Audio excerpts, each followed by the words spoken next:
I haven't done an interview or any YouTube video in well over a month. Oh, really? Yeah, I actually like as a New Year's resolution was like I'm gonna stop caring about comics and my YouTube channel. Like Really? I feel like for the first year I spent a whole lot of time dedicated to it, saw a lot of growth, Uh-huh. and then my second year I kind of just let it ride and it just sort of annoyed me and like all the politics and sort of like people that get mad at you and I don't know and I was just like I need to stop letting this stuff get to me. So you're one of those where I was like, well, maybe I'll jump back in the game for him. Oh, cool.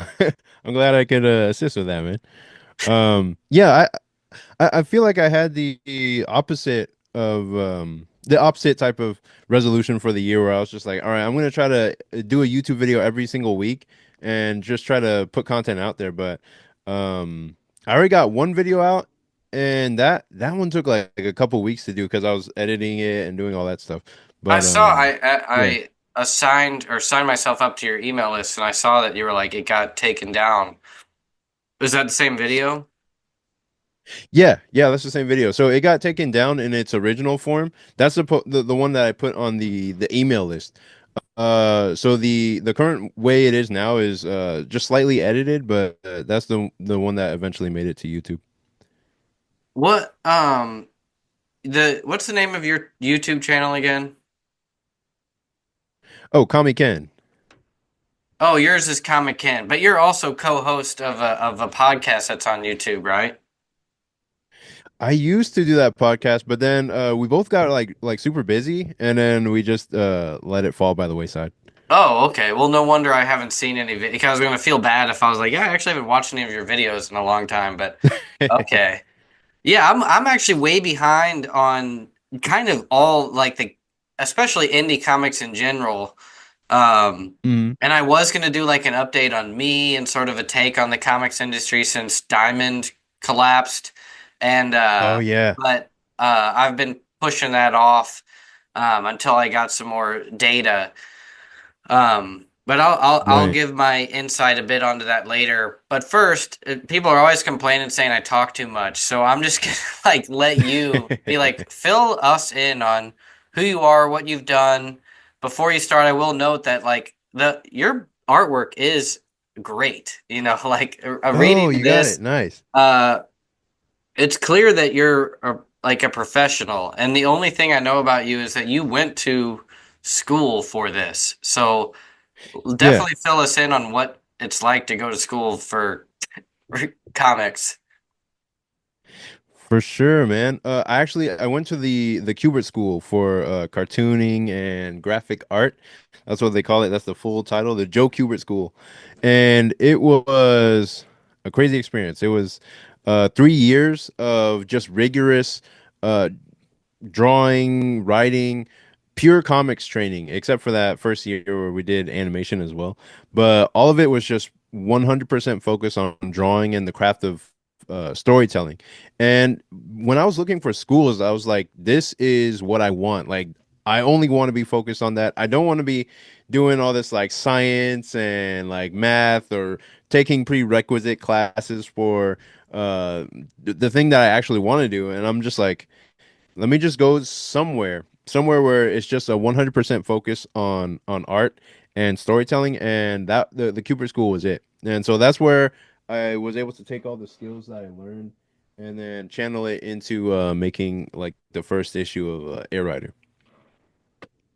Well, it's clear that it worked because I mean it looks really good, like really professional grade in every sense of all the way down to each panel is like well detailed the way that you would expect a highly advanced like it's like you can tell you're not self-taught. It's like this is like clearly somebody that knows how to make comics uh panel by panel like super I don't know, I was highly impressed. I haven't like gotten all the way through it because it's actually a long it's like an extended issue one, right? Like it's well over 20 pages.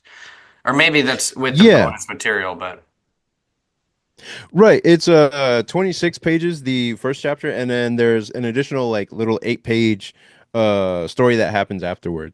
But the 8-page story that happens after is actually the first ever comic that I made at the Kubert School. So they had us do like a little mini comic, and that was like the first time I ever did something where it was colored, like drawn, written, and then like lettered in a digital program.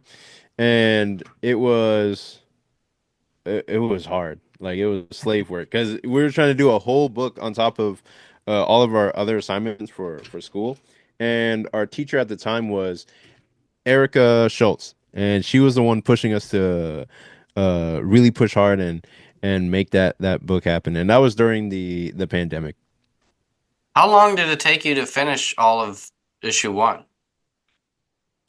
All of issue one. Okay, I think I started after the.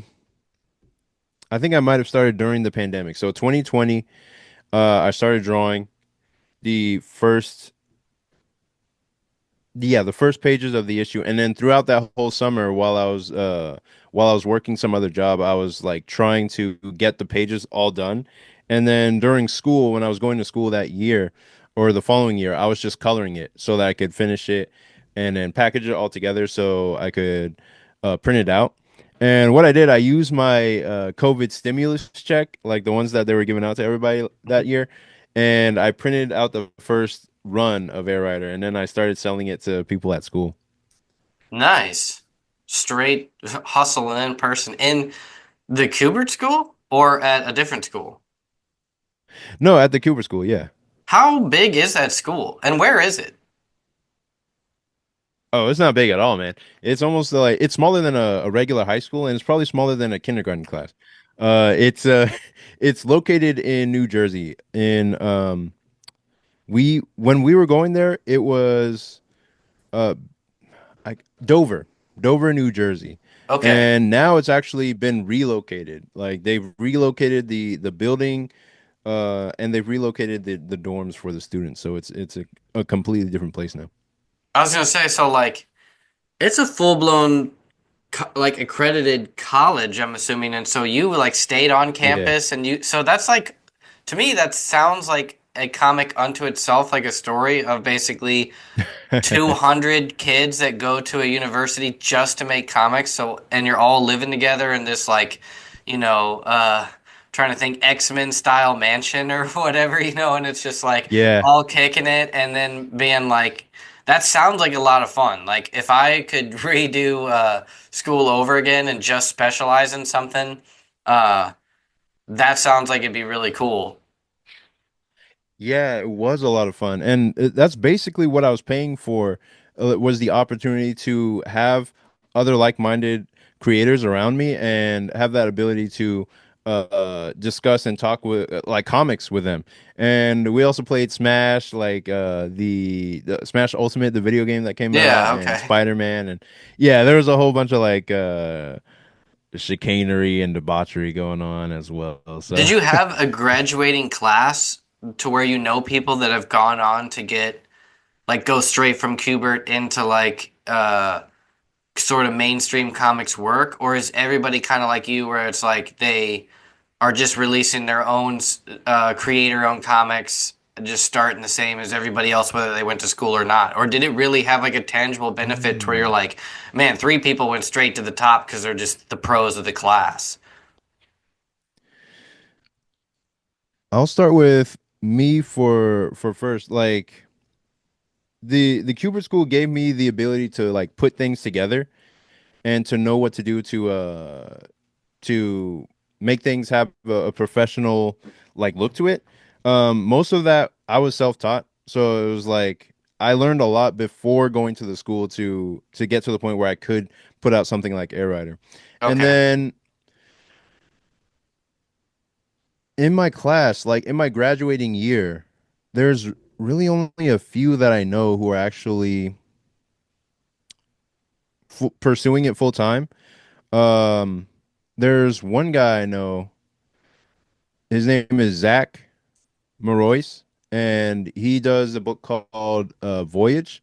And Voyage is like about a purple alien, and I did a feature of him in one of my stories for Air Rider, and he is um probably one of the only guys that I know who are doing it, and he wasn't even in my year. He was in the year above me. And then someone else in my year who his name is Armand Bodnar, and he's also making his own comic. It's called Frog Night, and he made a whole bunch of money on Kickstarter. So he's also doing it, but nobody I know of in my year is actually in the mainstream industry. I think most of that the mainstream industry was completely like not destroyed, but it was not something you could just walk into when we graduated. Yeah, that's what I was curious about, and now I'm like super curious because when you watch interviews or like I've even interviewed some people that were, you know, um, creators with Marvel, DC, Valiant, some of the biggest names back in the 90s and older, and Hmm. like their story of how they got there, and it's all insane. It's all like it was just like a different era to where just really talented people could just literally walk into a place and be like, let me show you what I got. And then someone will look at that and go, that's a portfolio. Like, get in here. And it was the same with video games and a lot of that stuff to where it's like people talk about Silicon Valley now to where it's like if you're talented, you could sort of just like show people what you can do, however you do that. Hmm. But nowadays, I feel like yeah, that's what I was wondering is like in Kubert school, do they give you any sort of advice as far as like breaking into the industry? Like aside from the tangible like creating a comic, do they tell you like something along the lines of, here's the normal path of a creator nowadays of like you crowdfund your first book or you do a web comic and you pitch your portfolio or you go to like what do they tell you anything about the actual getting a career in comics? That's a really good question because uh they can only tell you what road they took to get into the comics industry. So a lot of the teachers that worked there got into the comics industry in the 80s or the 90s, and a lot of them work for, let's say, Archie Comics or DC Comics. I don't think we have anyone that works for Marvel, but they have done work for Marvel. But one thing that I've heard, like since even before I went to the Cuber school, was that if you once somebody gets into the comic industry, that path into the industry closes off forever. So you can't get into the industry the same way twice. Yeah. Um, Me personally, I'm in the industry not through making Air Rider, but from coloring. Like I was coloring over Nick Patera. I was coloring over his inks, and I got my work published that way. And that wasn't really a solid like in, but it was like my first steps into the industry and into like published work. So my first steps were as like a colorist, and then using the skills from the Cooper school that I got to make Air Rider and make it into a full book.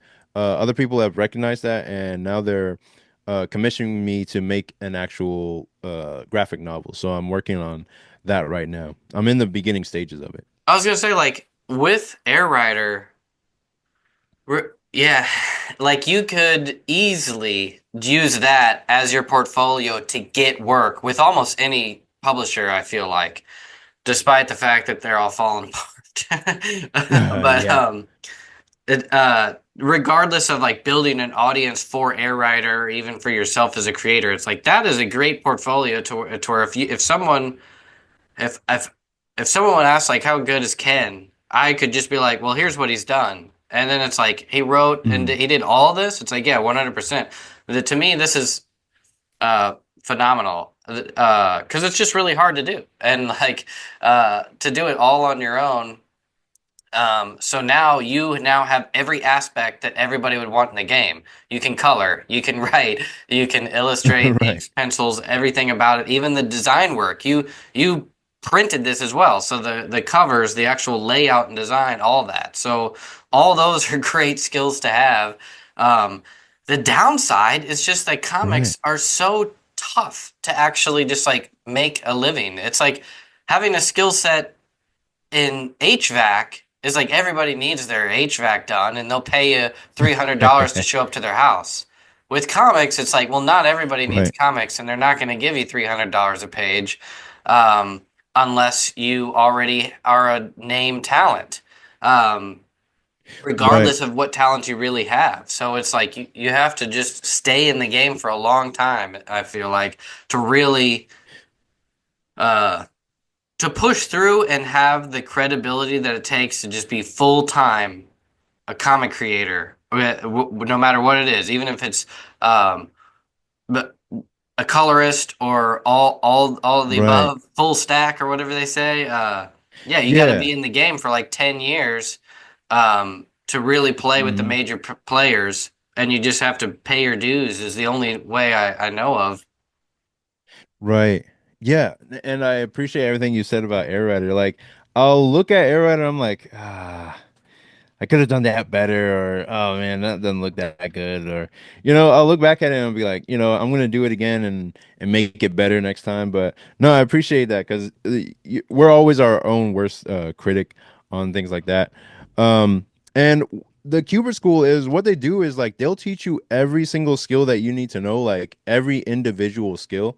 So everything that I already knew going into the Kubert School, they just took it and made it to a professional level. Like they'll teach you what it looks like at a professional level and how to do it to a professional level. So, um, yeah, knowing all those skills, like I always thought that was normal actually, because I'd be reading manga growing up and thinking, oh, this guy is a singular creator. He's doing all the work by himself.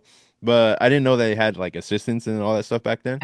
And but a manga artist has as many skills as it takes to make a comic by themselves.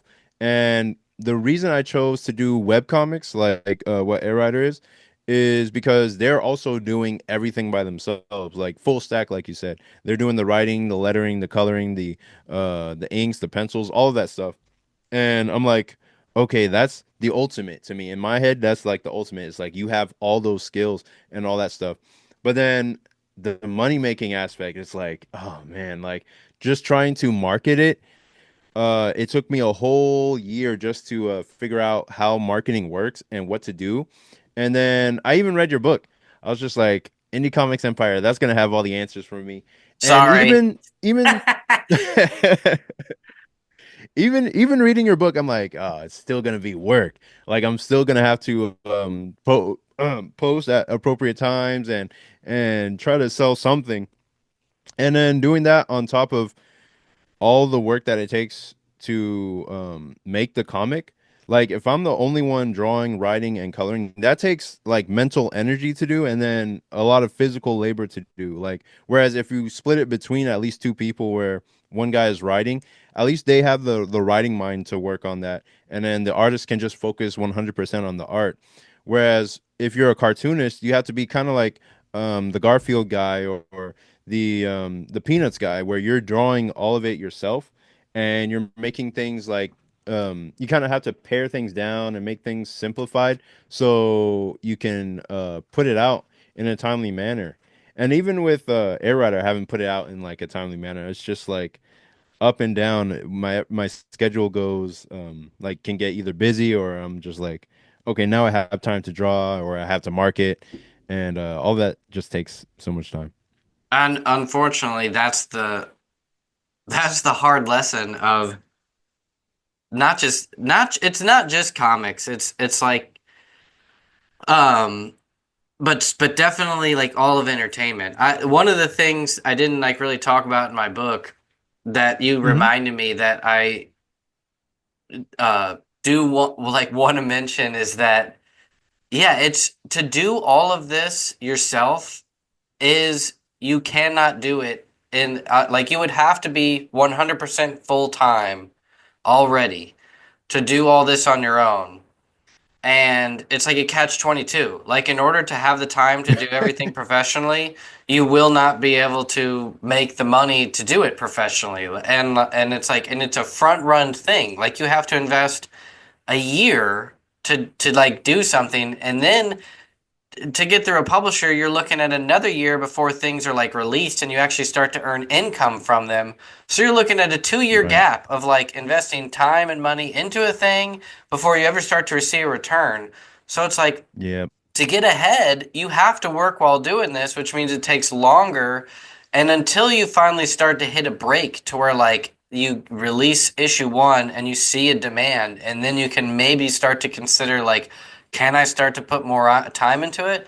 And then you're running out of time because then if people want it on even like web comics, they want that stuff weekly, you know.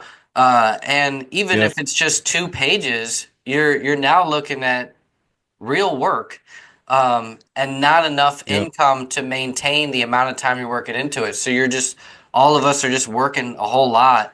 And that's where it gets to all of us. And Hmm. that's because, like myself, where you just get to where you're just like, man, I'm putting way too much work into this to like not get a satisfying enough return, not just monetarily, but even like you reach so many barriers that just fall through that Yes. I've talked about this uh, in other podcasts, but like I'll bring it up again now. Like especially like this year, like you start to break each barrier that you're wanting to in comics. So it's like for you, Hmm. it's probably um, you're at like the level to where, next step is a full graphic novel that has an audience, or like an Hmm. ongoing series, or a bigger publisher, or picked up by, get the series optioned or something by somebody, or work with another talented creator that's like a hero in the space, or someone that you've been following for years. And but then every like barrier you get, you realize like that there's like an illusion or something that's like missing, that uh like you start to see through the cracks of it all, to where you realize like every barrier you break is actually not, it doesn't get you to the spot you thought it would. Whether that's getting Mm. monetized on YouTube, or Yeah. breaking, 10,000 fans, or whatever it is, you're like, but this just like doesn't fill the hole you thought it would. Um, Right. not and that's what I mean by like, man, it just like it gets to us because you put so much work into all this for so many years, and you know Right. that like, well, just to keep going, I have to just stay consistent. And like I write in my books, like, but then it's all the marketing on top of all this. Like, it's very hard to Yeah. balance business and art. Like, the Hmm. art comes first, and the art is what holds the audience.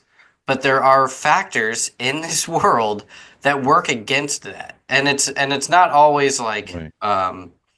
it, like a company, or a gatekeeper or something like that. It's sometimes just the trends, or something like that. Like if something you're writing is similar to something that's on TV, that for some reason the the market, or like the trends flip, like Twilight, to where people are like, I don't like vampires are now mainstream or whatever, and now your high school Right. vampire story is seen as Twilight-esque, and you just lose out on that, Right. or like there's just like weird Yeah. factors that can get in that can uh, damper what the magic that was in it when it was in your head.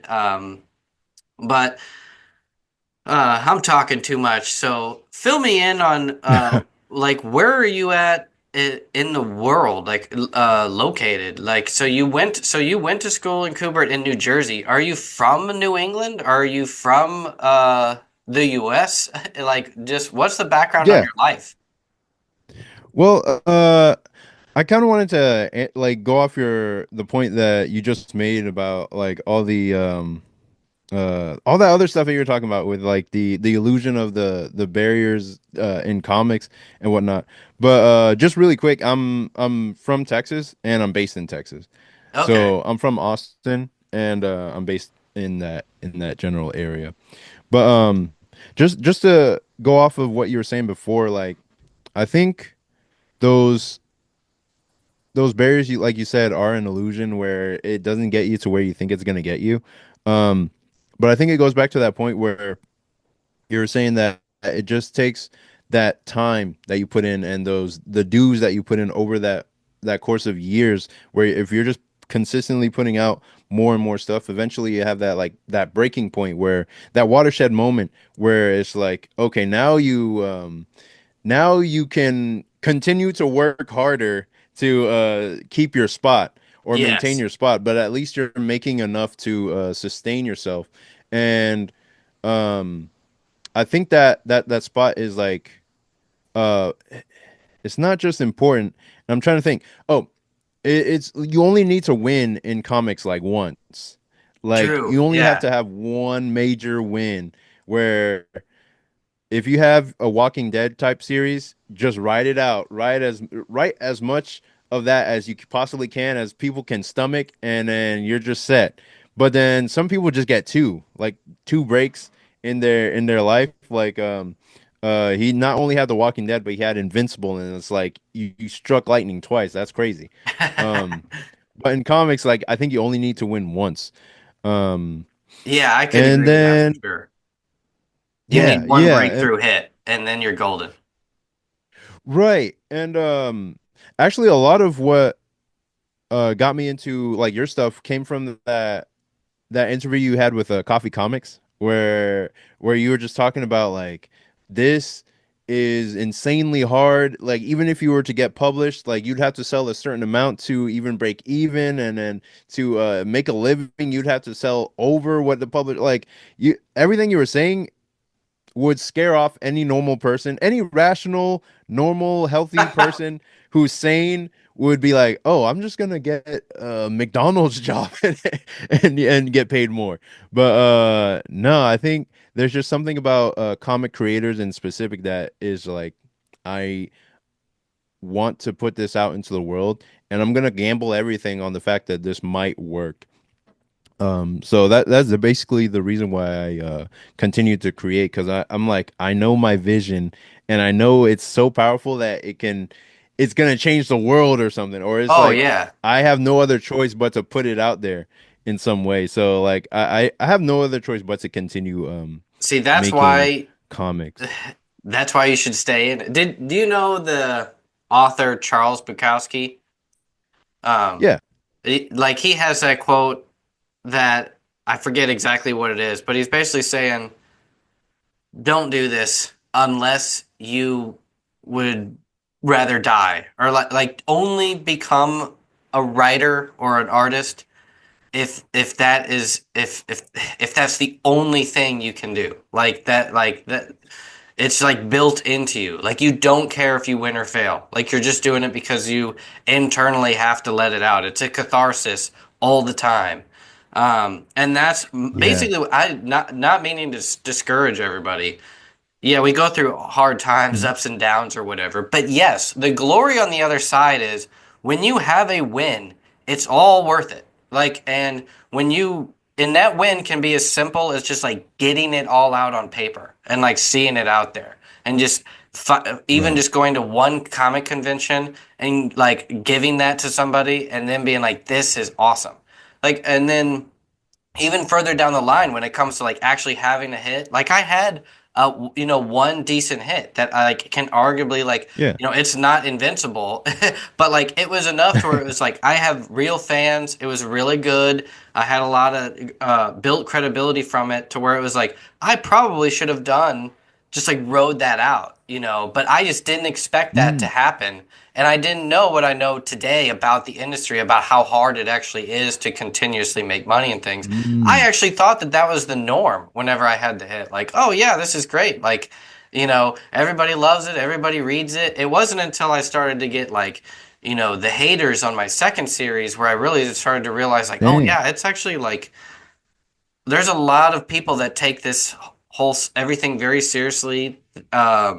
And I don't know, like yeah, you could talk about it for like in a negative sense, as far as like how hardcore some of these fans are to where they don't realize how like you and I are just other people. Like they think that we are Right. also um like that there's something going on behind the scenes where we're like talking to the publisher and I told the publishers like no F you, I'm doing it this way. And like it's like no, it's just it's just us out here, you know, like just putting this thing and Right. like we don't realize some of the mistakes we make. We don't realize uh really how much on the other end of all this that goes on, like when it comes to actually like the marketing and publishing and getting in things into catalogs and comic shops and Hmm. then once you're doing interviews and stuff like this, how many people take these as this is the TV now? Like when you and I were Yeah. in kids, we all watched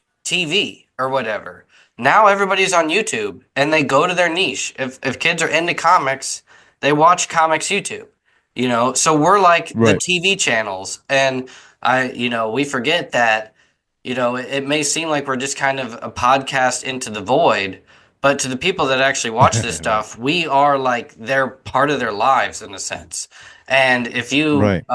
if you show yourself as um not show yourself, what's the word of where like you give away some of or like if you're not genuine, like Exposed? if we weren't being like forthcoming or if I was lying or trying to like manipulate, like people figure that out. And like any Right. kind of like little bit to where I like kind of flubbed on or like misconstrued like what really was going on, people will call me out on, and it's like, oh yeah, I guess you're right. Like, didn't realize people were into the nuances like that deeply. Right. Yeah, and man, it's like I was wondering how long you've been in comics or drawing comics before you had that break with It Eats What Feeds It. So that was the like if you want to talk like my career in comics, Hmm. it was that was really my first big thing. So nowadays you can the first thing I did was I was writing screenplays for movies. Now, to break into Right. film or to break into screenwriting, it's very similar to comics, to where Right. you really need to complete like a full screenplay or a full TV pilot or full Bible. And you need, but rather than publish it like a comic and then like kickstart it or put it as a web comic, you have to basically get it into competitions and sort of build credibility that way, because no one takes you seriously through a studio or an agent unless you have like a winning or like they know you can write by basically winning a competition. So like I Right. got to where I was a finalist in two competitions and I started Hmm. pitching agents and I kind of went nowhere. Um, but some of the competitions that I like was a finalist or a quarterfinalist in comics, and the people in filmmaking that you sort of get connected to online, just like in the comics YouTube and stuff like that. You post Hmm. comments on like something.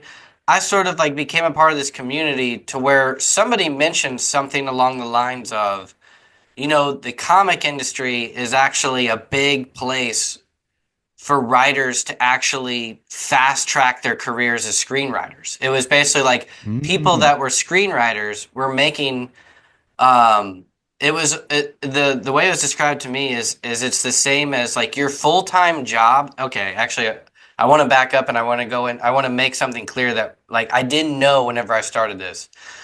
Whenever you go to school, like not for comics, if you go to school for let's just say management or engineering or something, when you graduate school, you apply for a company and then you just work for that company until you're fired or you retire, or you move Wow. on to a different one, right?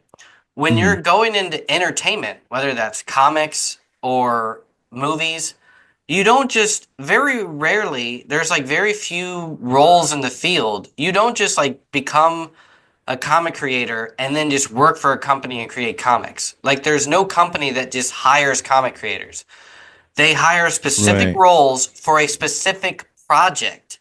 So you're not like just like Mm. getting out and then like have you're like just getting a job is like only one tiny facet that's not going to last. So in entertainment, people get their full-time job is like I'm a PA, like I'm a part-time production assistant for a TV studio where they Right. just run the teleprompter, for 8 hours a day or whatever it is, or they're a key grip for a studio that or something like that.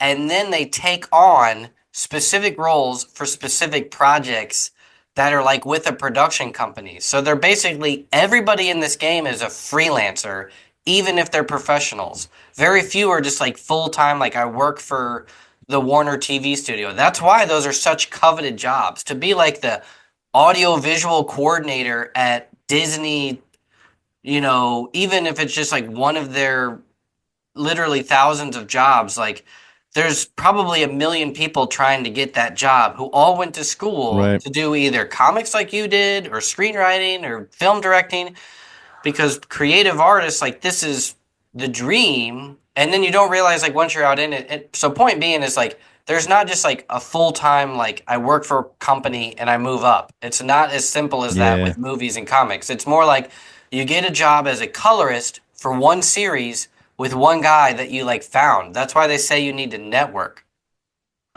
Right. Point being, so like to cut back to like what I was doing is they were saying that these TV, like these screenwriters and TV writers, what they were doing is they had their jobs that was like their full-time job, even if they were literally writing for a TV show. As cool as that would sound, Hmm. once again, when you break that barrier, you realize, but I'm not writing True Detective.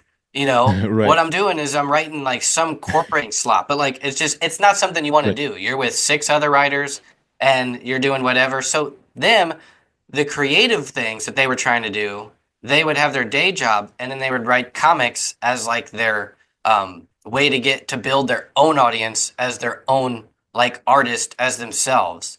And someone Right. suggested to me, like, instead of trying to just write your screenplays and put them into these competitions and hope you'll win, you will do a lot better if you just write it into a comic series and get an audience that way. So I tested that out and I just took the opening scene of one of my screenplays, uh, and I sent it to an artist that was just I say just a Fiverr artist, but he's actually a really great artist. Um, And just because you're on Fiverr does not mean you're amateur or bad. Like there are pro artists Right. on Fiverr. Like you can find great artists on Fiverr. How whatever people think of that. It's like finding people on Craigslist. Like there are diamonds in the rough, and then there's also people that are not very good. But anyway, Right. and I was like, let's just see what it might look like if I converted this into a comic form. So I just reconverted Mm. the opening scene and then had that person draw it, and it looked so good. I was like mind blown. Nice. I was like, oh man, like I'm gonna try this out. And I used that as a testing ground and I turned that into a web comic called Fall Peak. And it's on Webtoon Mm. still. I spent a lot of money Oh, paying the cool. artist, but I was just like, just get it out there. Let me just see what this looks like. Try to learn more about the comics industry because I didn't collect comics at the time. I had comics, but I didn't call myself a collector. Mm. I had mostly Hellraiser. I had mostly books that were based upon movies. So I collected graphic Right. novels that were from movie IP, and I had some original comics and stuff like that. And I had plenty from as a kid, uh, and even really old ones that aren't worth anything. But anyway, like so Right. I kind of was like, what is this kind of industry like? And dove deeper into that. So I spent a year working on that web comic, and I also hired another artist to basically do a one-shot short black and white comic and use that as a portfolio along with my winning screenplays to try to work with a professional artist on one of my other stories. And my writing partner, Aaron Crow, and I, It Eats What Feeds It was like our first script that we wrote as a comic based Hmm. upon what the artist Gabriel Umazark, who is the artist for It Eats What Feeds It, um, we pitched him a few things, specifically one like dark horror uh, that he didn't like and wasn't a huge fan of anything else. But he said like if you have something along the lines of sort of paranormal horror or like fantasy horror, uh, I'd be willing to do that. But nothing that's like we had sort of slasher graphic kind of thriller, mystery, true detective-esque, but like very graphic. Uh, The bad guys are chopping people up, kind of things.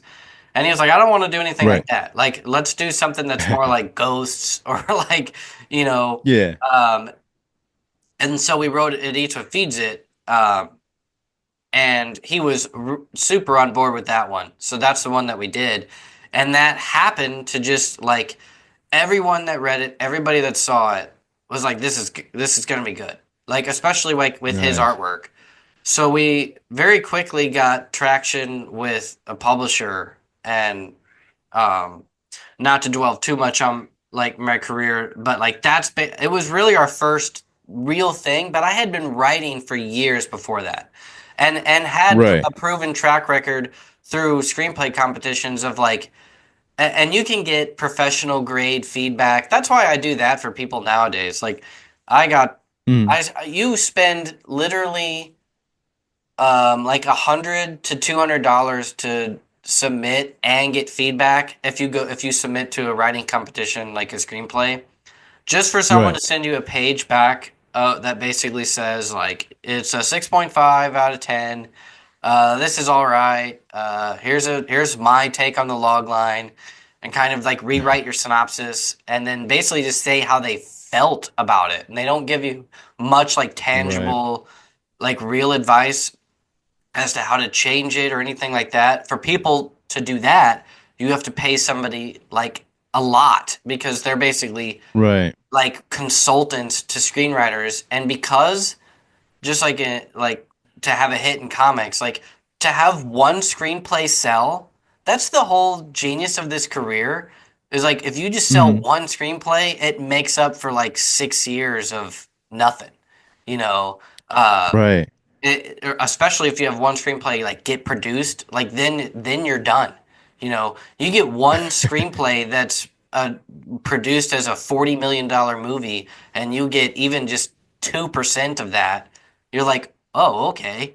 Uh, I just made whatever that is, 200 grand plus royalties. So, Yeah. it kind of makes up for all the time you spent going nowhere. Right.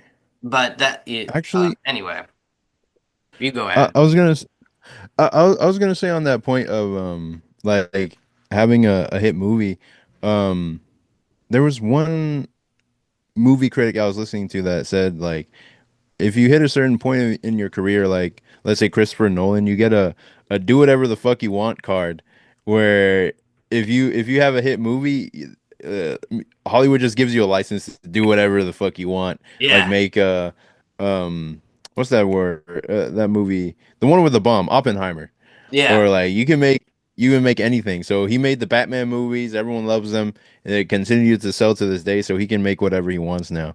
Would you say like that's your goal in uh like making films?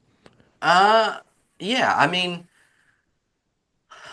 this is often debated amongst the indie comic community. Is like, what is our real goal here, or like, what does it mean to actually make it? To me, what it means to make it is the same Mm. thing that it means to make it in all of like any industry you go into, and that is to be financially independent, meaning that you Right, can quit your job and basically through passive income or basically just like royalties off of whatever you created or like working very little, you just are fine and you can live, pay your bills, do nothing. So like if the royalties from your comics or like if it not just like oh I'm working full-time comics, but like to where you're so comfortable that even if you like your comics don't sell, you have enough on the back end or something that's like sustaining you to where you can do anything you want. Now, how you get there is like Right. you might have to be a hit creator and you have to be like somebody that has something that just like reaches escape velocity to where it is a phenomenon and it Yeah. pays for itself because it's a hit and everything it does like sells like Harry Potter or really anything. Once something makes it Yeah. to where it's like you reach to where it just if you keep writing it, people keep buying it, and then a studio turns it into a show or something like the normal path of anything that like is a hit, a real hit. Like not just like, oh, Right. some people thought it was fun during a summer, but like just continuously, Walking Dead status.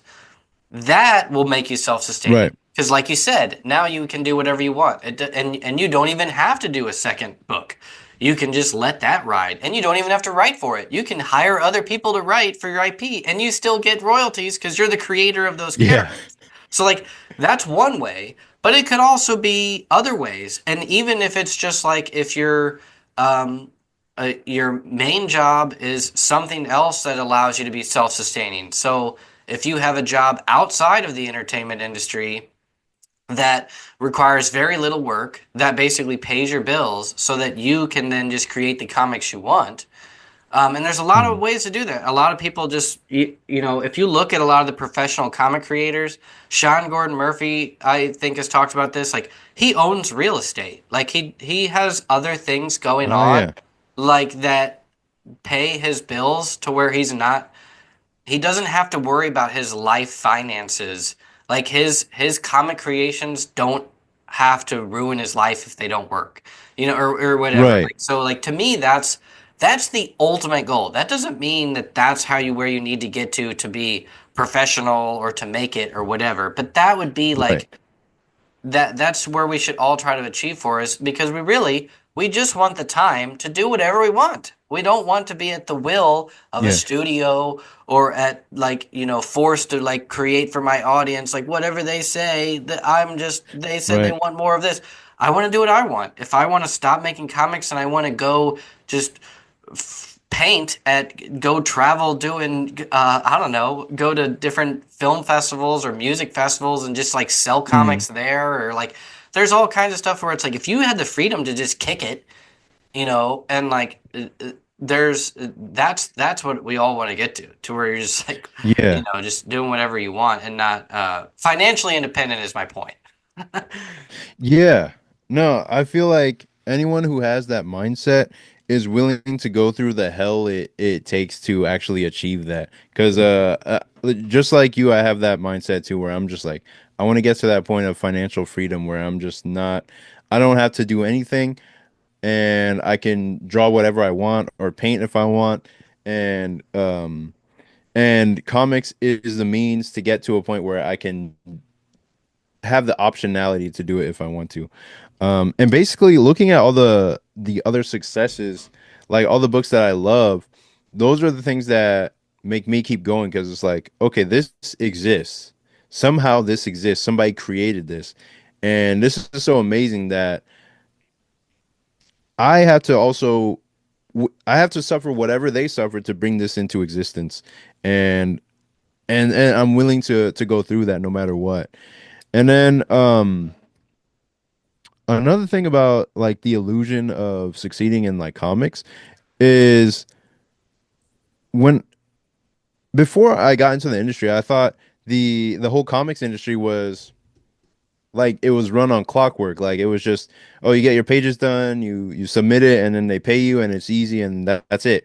But it's when I got in, it was like this isn't as organized as I thought. It's really just kind of people just do what they can and then we see the results of that eventually.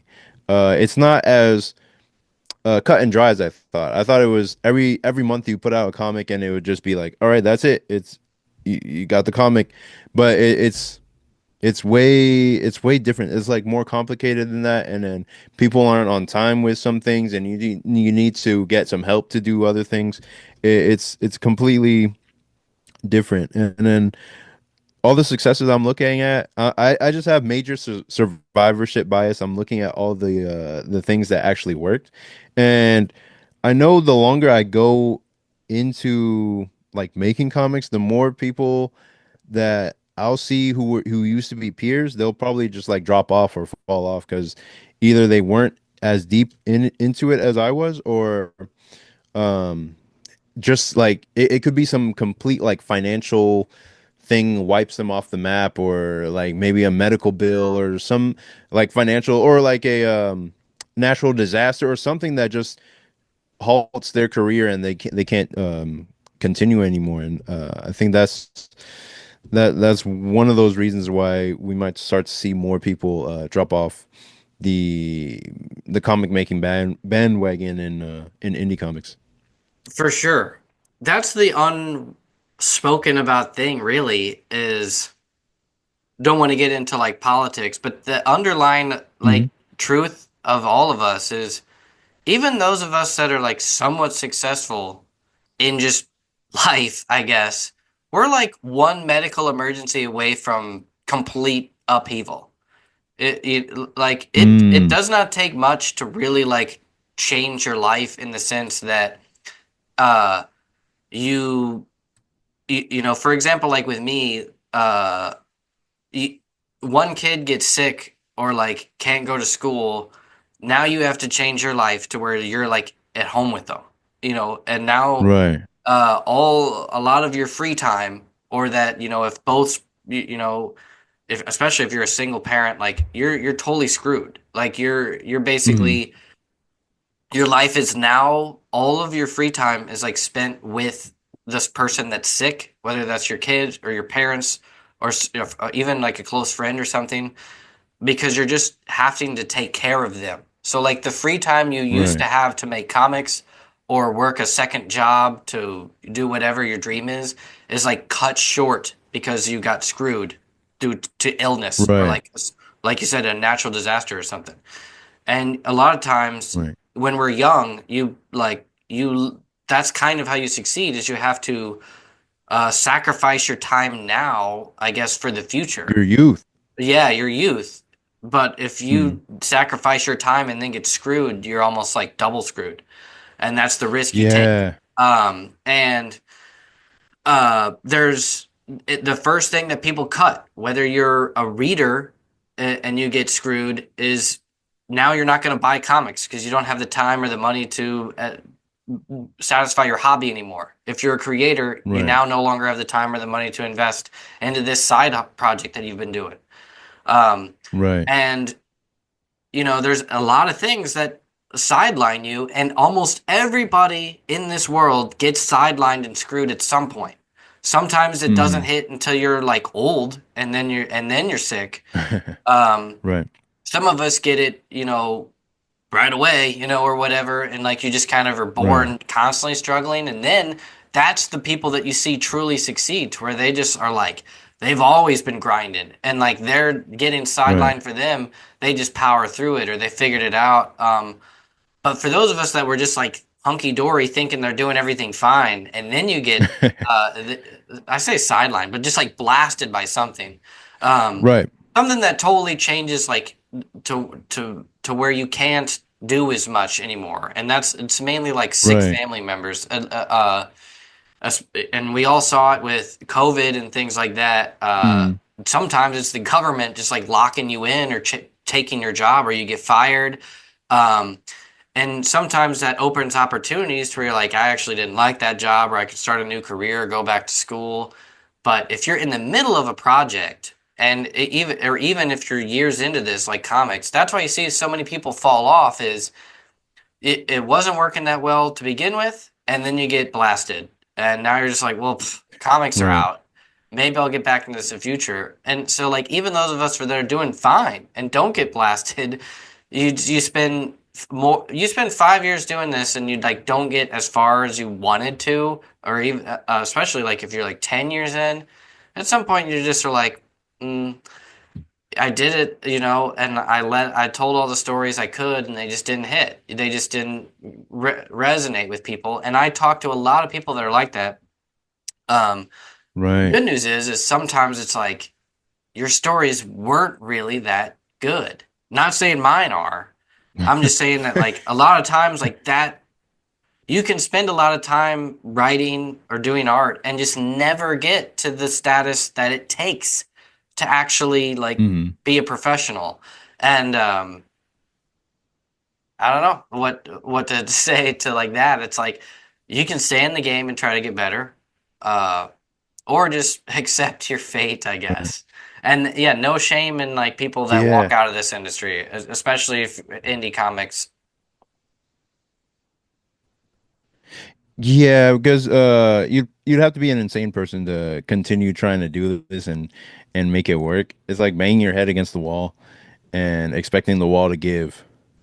Um, and I was actually wondering, like, with your with your first like success, would you have made it?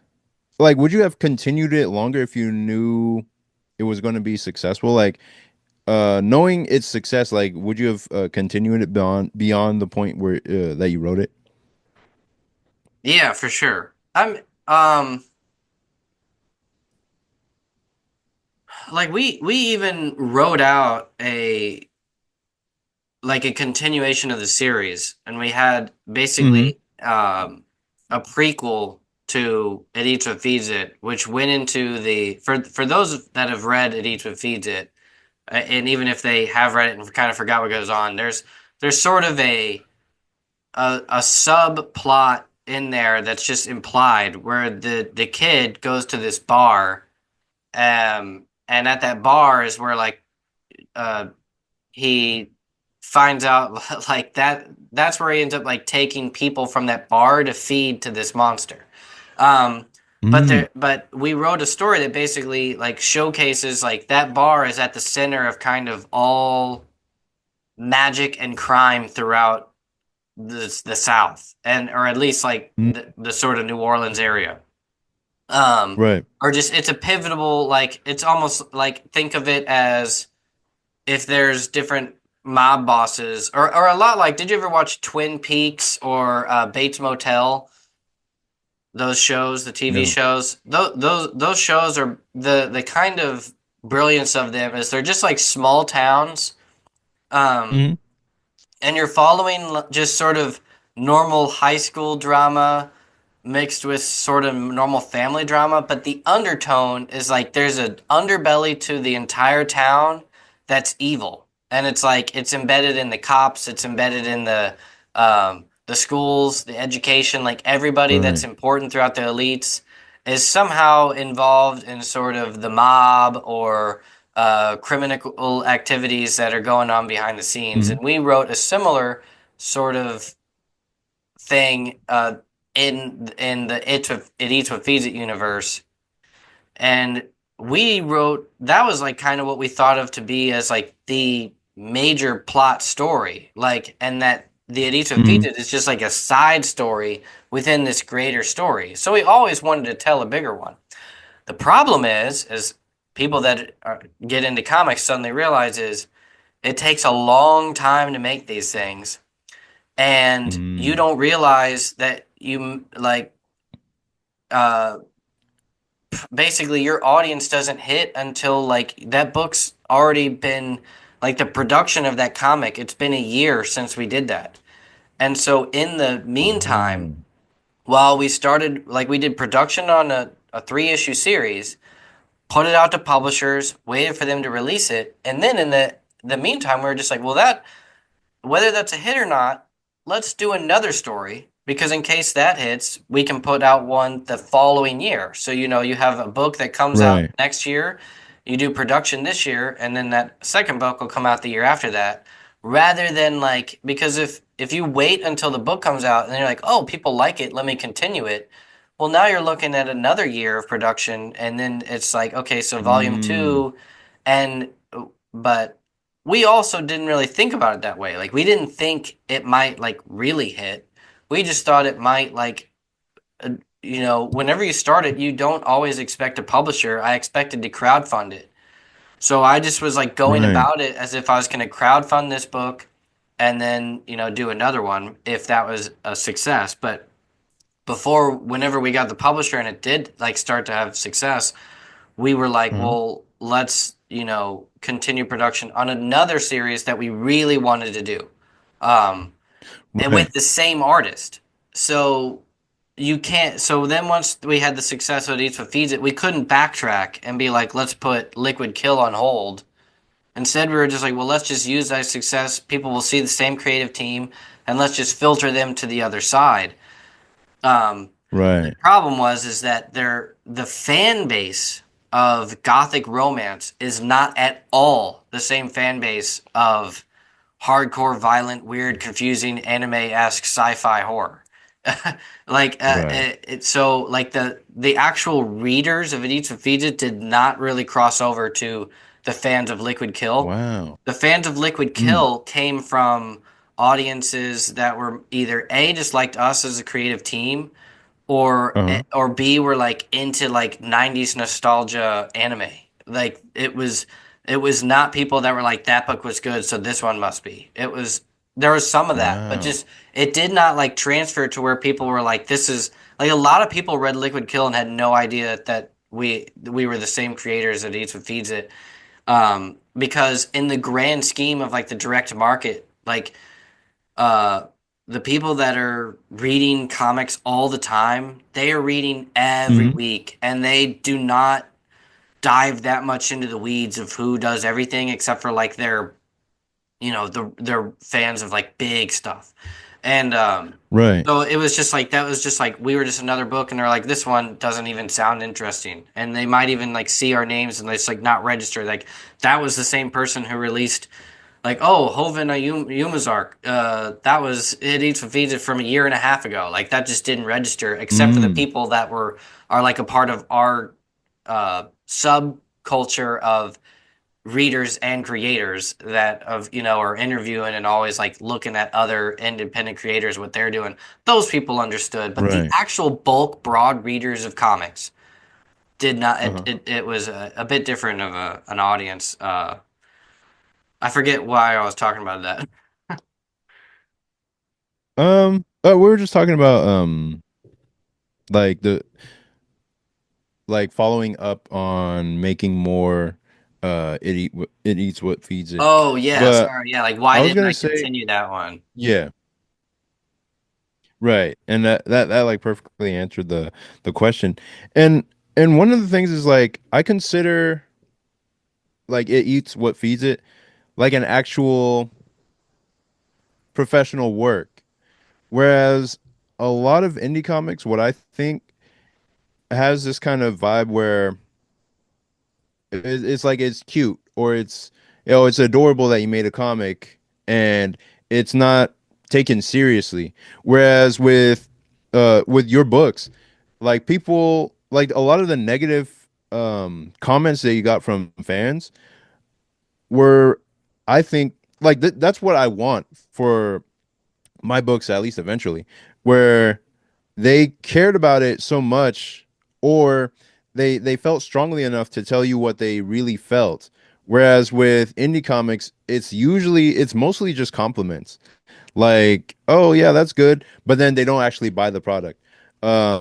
Whereas with the people that comment on on like your books, like they're actually saying what they really feel, maybe because they bought it, but what would you say is the difference? Would you say it's like the publisher, like that you actually got it published versus doing it on your own? Yeah, I And yeah, what's the difference? you just made me kind of have a total revelation that I didn't really think about. That actually is a Oh, compliment really? because yeah, with It Eats It Feeds It and Liquid Kill, nobody, Hmm. like you said, when someone has a true independent, self-published, crowdfunded, or whatever kind of comic, especially if it's black and white, um, Hmm. yeah, people just kind of look at it, wow, like you did something. Like good for you, like yeah, it's kind of all just Yeah, like you finished it. It's like just like someone saying they wrote a novel. And it's just like good job, man. Like you did something no one else right. could do. Like you made a 3-point hoop. Like you're not on the team, Yeah. but you made the basket or whatever. Like, Right. whereas when you have a book on the shelves and like people are Hmm. buying it and they see that publisher logo and they see the ISBN barcode and things like all of a sudden that's like the equivalent to like seeing a movie in the theaters and people are way Hmm. more judgmental because that's the brilliance of like comics is that you don't have to be a whole level production team to get in the theaters or to get on the shelves. You're still an indie creator, and readers don't realize that. And I guess that is a compliment to Right. where like they see it as the same level as like everything else on the theaters, to where they're like, that movie Yeah. sucked. Like, how did this get made? Just like we talk about movies nowadays, and you look at the CGI and you're like, "Pfft, how did how do they do that like that? Everything that comes out, we're all so judgmental of it. Like, ah, man, Mm. that was garbage. Like, why do people like that? And that's the thing because when something's at a professional level, now it's pure just like taste and Right. storytelling and once again trends and just because one guy says something's not cool or if it stars some guy that then turns out to be a creep, you lose everything just because of that stuff Right. sometimes and yeah, it is cool that like it eats what feeds it. The negative feedback was all people just being like, this was good but not great, or it should have been longer, or like that was weird, or like this didn't make Mm. sense. And same with like Liquid Kill is like they somehow had a higher expectation because they see it of that quality. Mm. And and anything that's on the shelves, it's like if you made it there, like you better be good. And Right. that's the thing is that we're not always the best, like uh Right. but that is what's cool about I think getting on the shelves is it does show that somebody had um I don't know, like somebody saw the goodness and the greatness in it to where they saw it at Uh-huh. that high level to where they felt the need to put money into it and produce it and things like that. Um yeah, to where people aren't judging it based upon like, oh, you did something good or not good, but like you Mm. did something that was hard, like they do Right. with babying you for like, oh yeah, you finished Yeah. your little comic, that's fun. I hope that you have do Yeah. something with that. It's a whole nother level, but that's what's interesting about this all is no one realizes that that's like part of the illusion is that getting on the shelves does not mean you make money. It does not mean that you have an audience. Like Mm. it does mean that somebody thought it was good enough to be on the shelves. But that doesn't mean Right. that any of the other things that you assume being like a professional does. Like just because basically the three things that like matter. Like, will I get a lot of people reading it? Not necessarily. Like, you'll get a decent amount. But will they become fans? Not guaranteed. Will you actually make money from Right. it? Probably not. You might make a little bit, but not enough to cover the amount that you spent if you like to get a professional grade comic made. And it's the same with films. It's the same for people that produce and write movies and direct movies and all that stuff. Mm. It's even though it's on a higher scale, just because you get into theaters or onto Netflix, it means that Uh-huh. somebody thought you were good. But once you're on there, you're the same level as everybody else. And if you're not, if people don't like it, you'll get ruined. Like they will say Right. you suck, and then your career is basically done. Right. It's almost the curse of getting at that level is now you're really Right. out there and you're judged for all your worth. And if you don't hit the mark, people will trash you. Right. So then would you say the difference is you actually had to go through a gatekeeper and somebody with money or somebody with enough of a understanding of the market to say this is worth putting on shelves? Would you say is because you had to go through that, whereas most indie comics don't have any barriers of entry, they're just making whatever? Yeah, as far as like the difference or like what is it that the gatekeeper is doing that makes them think yours is worthy of the shelves.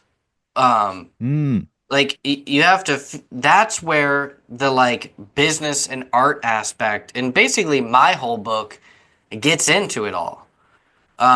And even my phone call with, oh my goodness, why am I blanking? Coffee, Musi Right. Sensei.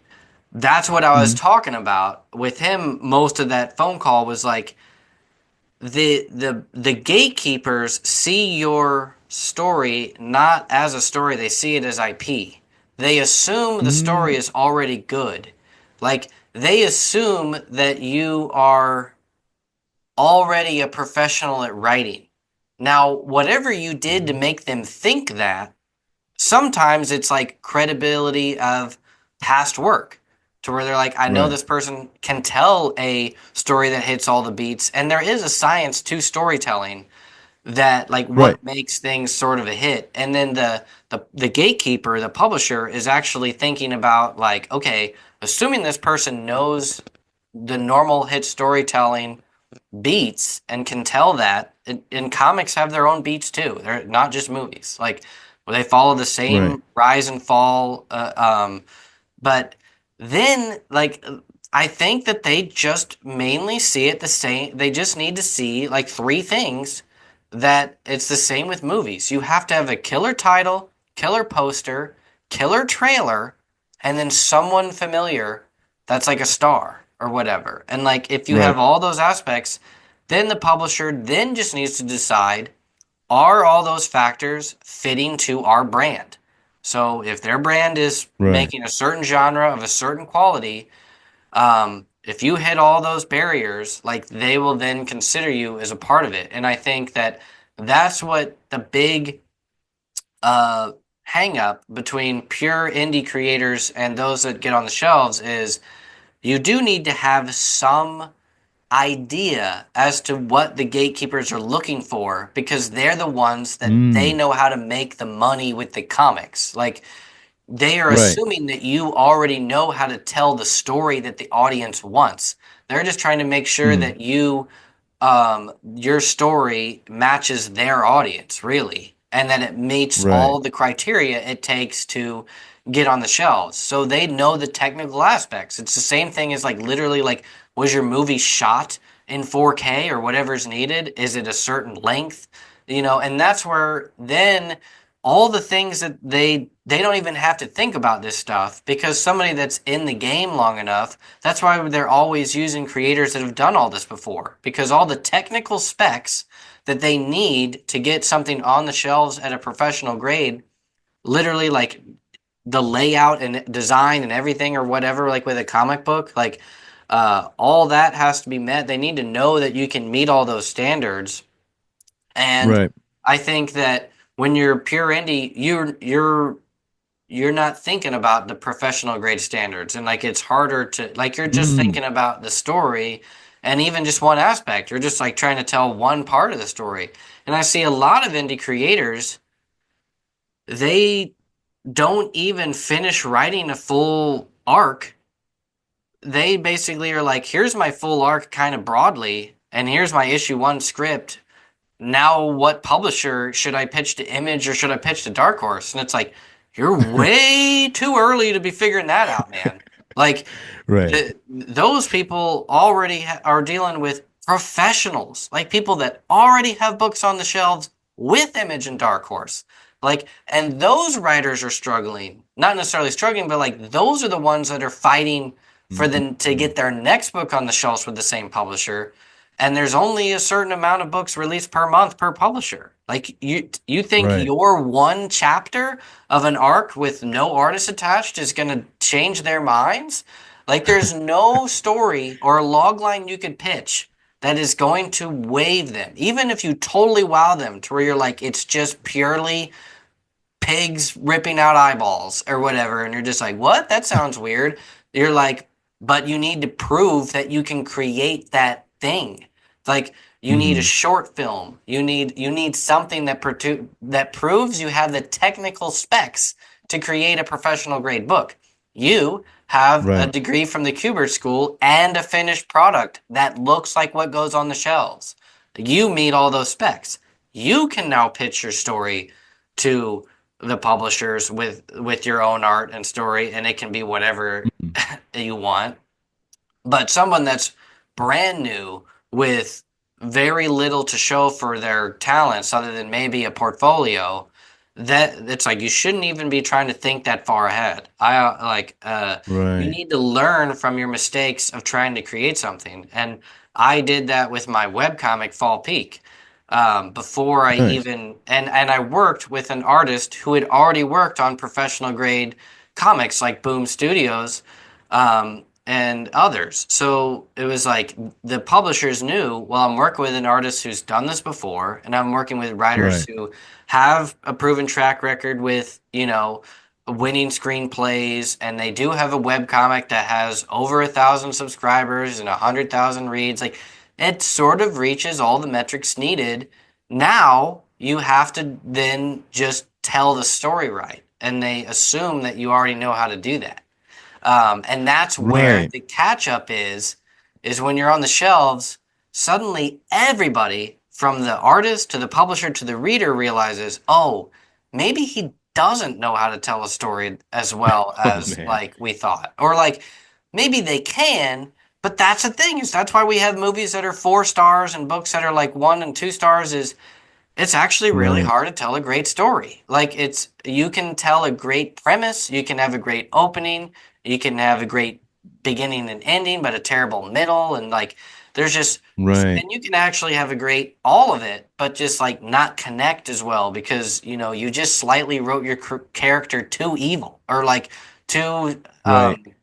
what there's so many little things that can just look at like Sonic, to where that remember Oh yeah. whenever they had that to where like the original animation made him look goofy and people were just like, "Pfft, Yes. that's gonna be garb. All they did was give him bigger Yeah. eyes, or whatever, and people are like, ooh, like sometimes Yep. that's all it is you're like, ah, damn it. Like I made my girl, she had too small of breasts. Whoops. Or Yeah. whatever. Uh I don't know. Yeah. I feel like I'm There, talking too much. no, man, I loved hearing all of that, man. Like, I always call those things like little like story missteps and whatnot. But just really quickly, you were saying something about the science behind storytelling, how to scientifically make something like, I guess, marketable or written in a way that tells the story well. Like, is there a specific book behind that, or just something you would know in general? There's a series of books.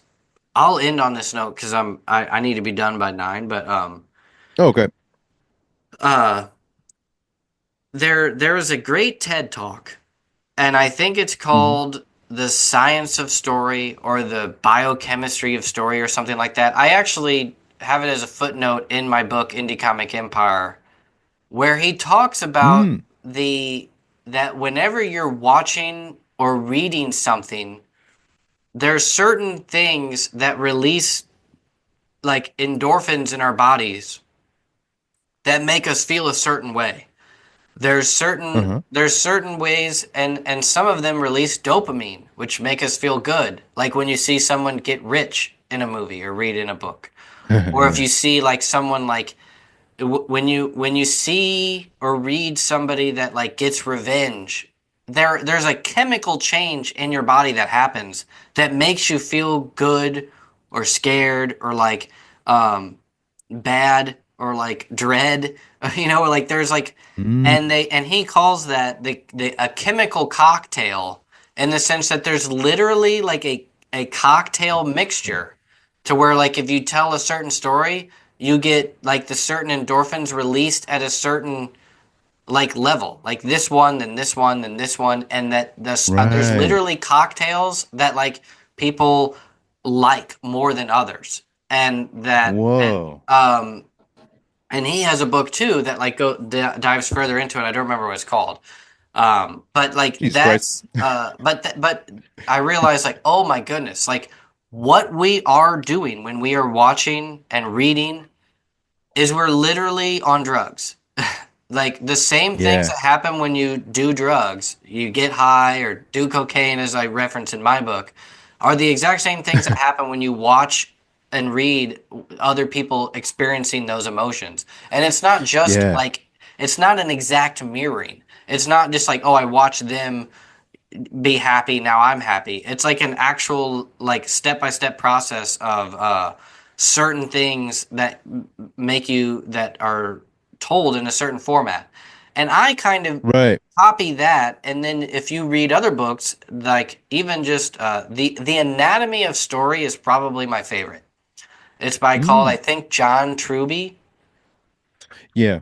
I I I have them all behind me, but that one talks also about uh, just how the patterns, not just in like the beats of storytelling, the same as like Save the Cat talks about how there's kind of 12 different genres with sort of like 10 different beats throughout a story. That, and Right. then there's like also kind of 20 different archetypes and stuff like that. The Anatomy of Story goes deeper into all those, and then like even compares Oh them wow. into legends and myth and how everything, and it's almost like all of human existence is like like the science of story is almost as if why humans exist, or like why we are Wow. different from other species. That it's like the us telling stories is like way more embedded in the science of like the meaning of life, or like really more than like anything else. Like entertainment is equally as important as food in a sense, like when you get into the science of it. Wow. Yeah. And then when you combine that with like, why is that? Then you go into like, what is music actually doing when it hits your ears? And and you realize it's all the same thing. It's all a story is telling, is like a cocktail that's literally a Right. stimulus that's like going through our senses into our bodies, and our body is releasing different Right. chemicals that make us feel a certain way, and that and like those like chemical releases are like what make the extremes so thrilling.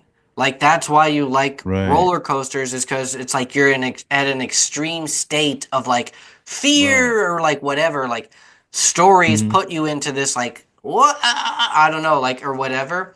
And there's literal, like, actual tangible things you can take from that of like, how do I cause someone to release dopamine? And that's what we learn when we like, if you watch independent film creator or like books on like great directors talking about. A good example is like Quentin Tarantino talking about writing the opening scene of Inglorious Bastards, where Hmm. he compares it to Hitchcock, I think, talking about how you just show people that there's a bomb underneath the table. And then you just have people talking about baseball. When you showed them that bomb, that releases emotions to where now the talking about baseball longer and longer is like stretching, and it's causing more emotions to release, or like more endorphins or whatever. Right. And then as you see like something else that like clicks into the mystery, like someone kicks the bomb or whatever, or with Tarantino, he's like just it's like the people are under the floorboards, or actually I don't think you actually know they're under the floor yet. You just know that like they're there. And then like the Right. Nazi soldier like comes in, and all he's doing is just like stretching out, and it's like the longer that guy's there, the more likely he's going to discover them. And the guy's deliberately asking like questions that's like, and Tarantino's just talking about how like there's a science to stretching that rubber band that makes the reader or the viewer on edge. And that's like why we're Right. reading things like that. We want that emotion. Um, and yeah, and like there's all kinds of books on how to create those emotions, but that's what creates hits. Like when you're wondering like why does something not work? I can attest that like what lacks in my books and virtually everything that like doesn't work is what we really drive onto is human emotion. Like you have to Hmm. have like emotional tension, and I always hated that because like that's the unnerving feeling you get when watching things. Like when you're watching like romantic comedies and they hit the part that's like lovey-dovey, you get kind of like weirded out by it because it's so real. Because like you're seeing emotions that you either have felt before, and like it has like a chemical cocktail that you're like, but you like ones that are, more like, well, this cocktail is revenge, and it's like action, or it's Right. just like, it's like pure. So, but what we forget is when is like what I often forget is when you're writing stories, you think it's all about plot and mystery. But for the Mm. actual reader, what they actually care about, or like even if they don't consciously care about it, what's actually keeping them engaged is their emotional cocktail, which is driven by the emotions and like the things that are like the underwriting things that are scaring us or like causing us to like have real enjoyment. Like you have to see that emotional rise or like actual conflict and tension between people, and it can't just be pure good and evil. It has to be Right. weird. It has to be family. It has to be money. It has to be the things that I always talk about. Like in my book, I talk about it has to be taboo. It has to be the Hmm. things we don't talk about. Like those are the emotional strains, familial drama or whatever. Or it's me. It's like my dad lied to me. Like those are the kind of things where like, oh, or like it's racial Right. tensions. It's those kinds of things that cause us to like just read Twitter. Like, what is it that triggers you? It's like those are the things, those are the emotions that are actually what keep us engaged. Even if you consider like, I hate this kind of content. But Right. that's what you put into your book. You make your villain terrible. You make them kill innocent people, like and or whatever it is that sorry, I dove too deep into that question. I feel like, but that there are books I want to say here. I'll grab behind me and I'll show them. For sure.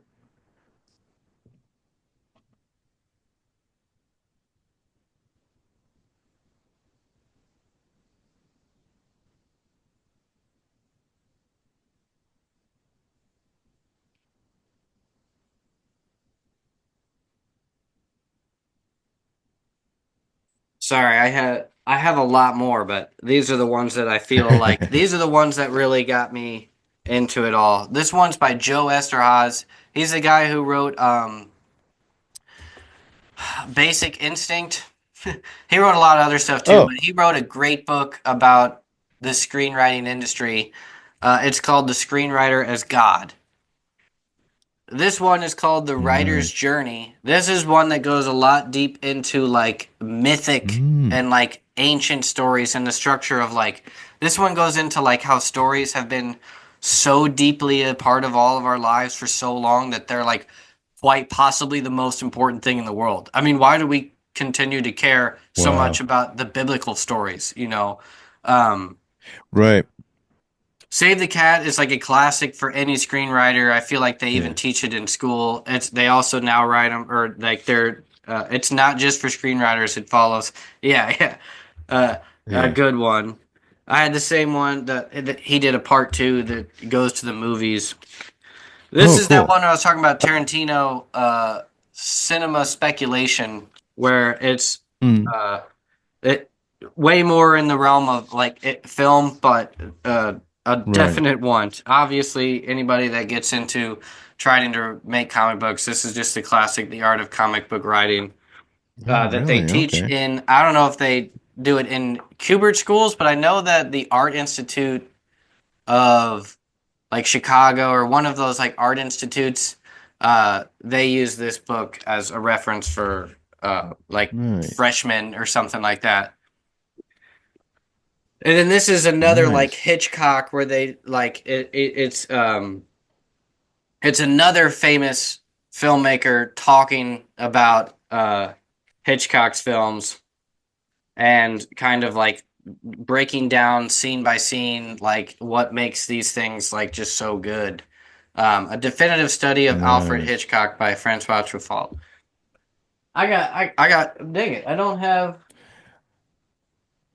John Truby. Oh yeah, I do.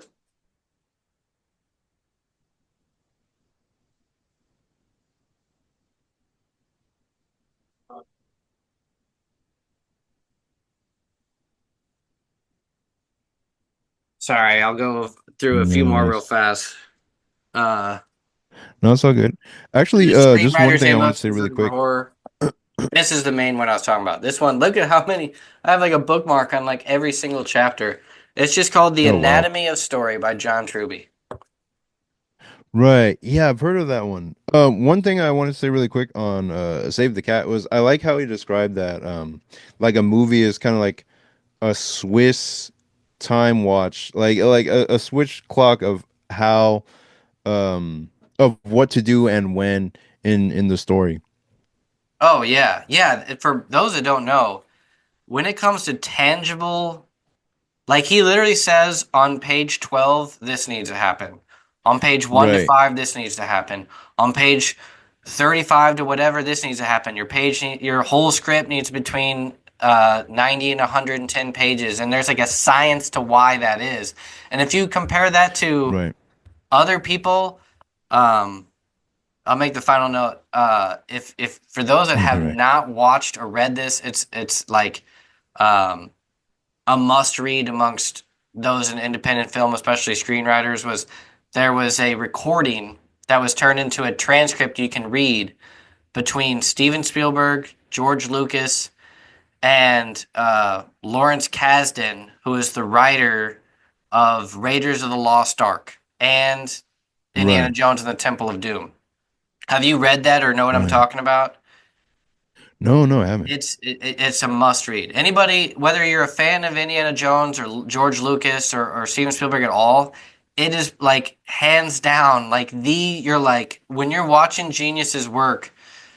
It's like if this was in modern day, there would have been a podcast like this would have like changed everything. Not changed everything, but like they break down. It's like them talking about like George Lucas literally goes. They haven't written the scripts yet. They have like in their heads, they have just like all the major scenes of like all the first three Indiana Jones like in their heads, and they're just like talking it out. Just over the course of like a couple hours, they like beat by beat, just like flesh out an entire like Indiana Jones franchise in a way. And like to where Wow. like George Lucas is like basically whenever they start, it's like Lawrence Kasdan, I don't think knows anything about like what they're going to talk about. They have him to be the writer, and him and Uh-huh. Spielberg is like set to direct, and he's basically just saying like, there's two ways we can do it. We can tell I can't remember the exact numbers, but it's something like we can tell 30 scenes in 5 minutes, or we can do 60 scenes in 2 minutes. And we're gonna do this in a serial format of like the old westerns. So we're gonna have all the classics because they were so in depth of all the stuff that they grew up with, which is stuff that you and I like Mhm. don't really know, because it's old stuff. It's like 20s Right. and 30s and everything is black and white and old, and even like comic strips or whatever, just so like, and they're referencing all that, and they're like, so we're gonna have and it's just amazing how they flesh out the science of how they're gonna tell this story. And Wow. you realize like these are true geniuses of telling stories because they realize like not just like the story that they're trying to tell, they realized like that they were changing the format of movies whenever they were doing that. They were Mm. like the modern day blockbuster that like Save the Cat is largely based upon. They wrote in that session of like how to do it based upon like Wow. other things they'd watch that like just like and you just realize like man, they were not just normal guys. Like they were really like Right. they understand this craft to a T, masters of storytelling. Um, and yeah, it's just amazing to read it because you can see their thought process and like how they made it, and then it gives you sort of like real world and like how you can write that way yourself. Like watch a movie Right. and like realize what they're doing. Like at the opening scene, how many minutes is it? So that would mean how many pages there are. Like when does the dialogue hit? Like what do you actually see? Like what are they showing? What are Right. they not showing? To the point like they knew that stuff. They're like we're gonna do it's like we're just gonna show the shadow and then it's gonna make the person feel this Mm. way. And then like if we do it this way, they might actually think this kind of thing. Or like he talks about like how they're gonna showcase Wow. the villains of Indiana Jones. He's like, they can't just Hmm. be like bumbling idiots. Like they can't be buffoons. They need to be taken seriously, but we need to make it almost cartoonish to where it's like they're getting, like thrown over buildings and like it's just like it's very like they just knew exactly the kind of like feeling that they were giving to their audience. And looking back on it, you're like, Wow. man, like they saw it just so well as that to where they understood, even if it was just like subconsciously, like the chemical cocktail that they were giving to the people and exactly how to do Right. it scene by scene or shot by shot. Um, and they're Right. so good They're that they drug lords. even, yeah, it's amazing. Yeah, it's if you just look up discussion between George Lucas, Steven Spielberg, Lawrence Kasdan. I forget what it's called, but Hmm. you can read it all. And I think, I don't think the audio still exists, but there's people that have like transcribed it with AI, um, or Nice. whatever you call that. But I'm gonna have to let you go, Ken. It's been great. I'm gonna have to bring you back on, Yeah. make me want to start doing interviews again. You got my rhythm back Yeah, in man. it. Once No, again, man, this was fantastic. your YouTube channel is called what is it called again? ComiKen? Oh, it's just called ComiKen. Yeah. ComiKen. All right. Just email Yep. me or message me the links and stuff, and I'll try to get this posted Yeah. next week. Okay, dope. Yeah, thanks for having me on, man. For sure. Yeah. Thanks for coming on. See ya. Yeah, this is great.